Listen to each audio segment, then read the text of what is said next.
right, we are back in the kitchen getting ready to make some cornbread.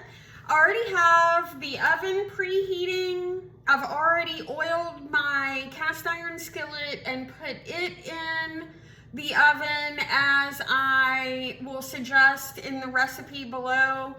I already have my ingredients measured out so that we can just hop right on in. So I've got my 2 cups of cornmeal already out. I'm gonna go ahead, pop my egg,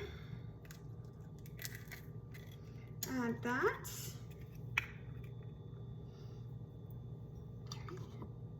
I'm gonna go ahead, let's see, you can put whichever one you like. I'm gonna go ahead and put the oil in here, get that done. And then I'm gonna go ahead and add 1 1/4 cup of milk. This skillet that I use was also passed down to me from my grandmother. So it's my cornbread making skillet. So I wouldn't have it any other way. It's the only thing I ever make in that one skillet. So all right, so I'm gonna go ahead and show you the consistency of this batter right now. It's still pretty thick. I'm using just this spoon. You can see the spoon. It doesn't stand up in it. It drops from the spoon. Trying to get you to see that, yeah. So it's not too soupy, but I'm gonna go ahead and add just a little bit more milk. Because it's still just a little dense for me. Let me grab the milk. Do this. This is what happens in the kitchen, right? Sometimes we have to improvise. All right, that should be just enough. I just added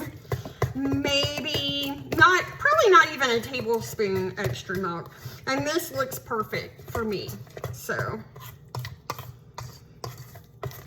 All right. I'm making chili tonight. Sometimes I'll make a slant on the traditional cornbread.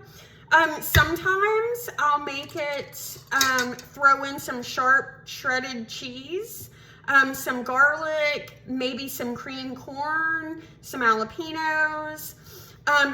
I know that sounds crazy and it differs a little bit from the traditional recipe. My grandmother would have never added those things to her cornbread.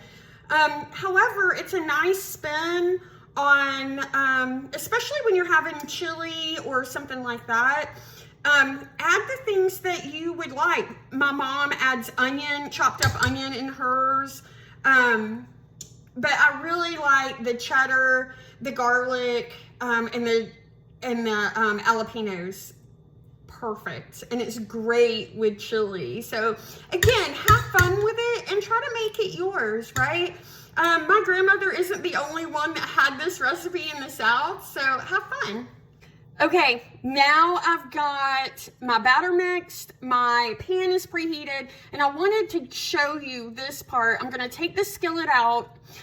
Be very careful, it's hot. This is where the crispy crust that so many Southerners look for in their cornbread. If you get this oil hot before you pour the batter in there, in cast iron though, if you're using other pans, which you can to make cornbread, totally fine, but only preheat the pan with cast iron. And I also make a note in the directions below. If you want to save it and pin it or whatever. But I wanted to show you the sizzle. So, all right, here we go. Get this up. Here is my grandmother's true and true. Some people test it, drop a little bit in to see if they can hear it.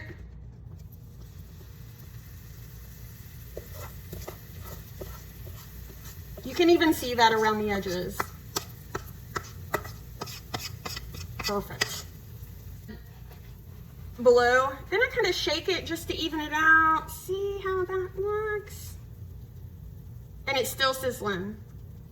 I don't ever go that extra step. I'm gonna put it in the oven and I'm gonna bake it for about 25 or 30 minutes. You want it to be set and you want it to be golden brown. So just kind of keep an eye on it.